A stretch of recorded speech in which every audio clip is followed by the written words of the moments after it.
The closest join feature can be turned on and off in the Setup menu by clicking Options and selecting the feature from the General tab. As I create the grape, I'm applying the Florentine fill effect to give a little character to the berry.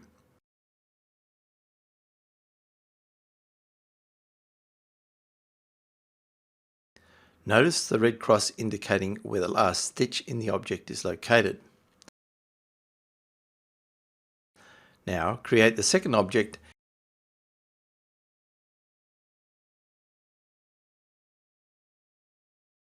and again inspect the finish point of the first object and notice it is moved to match the start point of the second object.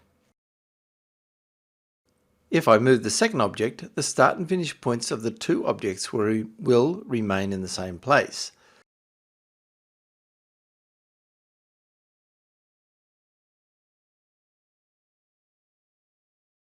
By selecting both objects and using the closest join icon from the Arrange toolbar,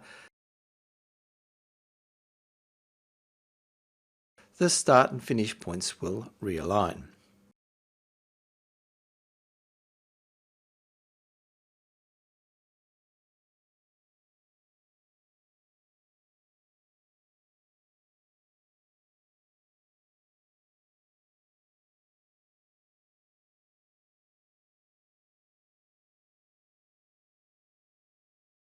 Moving back to the original position, this time I will use the keyboard shortcut J to realign the points.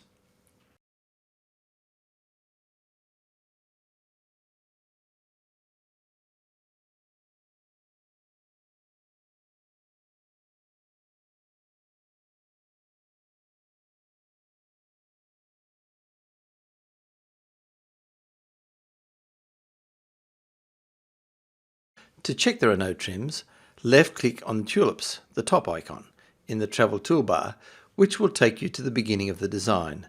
Then right-click on the scissors. And you can see the cursor stops at the end of the design, so there are no unnecessary thread trims.